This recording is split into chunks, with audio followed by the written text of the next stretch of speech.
श्रीभीष्मोवाच जगत्प्रभुम् देवदेवमनन्तम् पुरुषोत्तमम्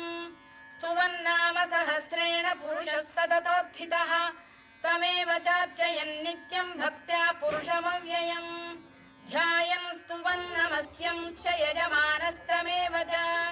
अनादिनिधनम् विष्णुम् सर्वलोकमहेश्वरम्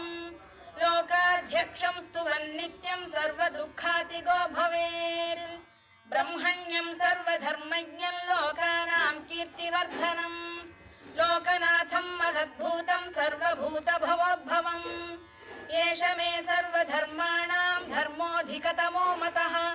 यद्भक्त्या पुण्डरीकाक्षम् स्तवैरच्चेन्नरः सदा परमं यो महत्तेजः परमं यो महत्तपः परमं यो महद्ब्रह्म परमं यः परायणम् पवित्राणाम् पवित्रं यो मङ्गला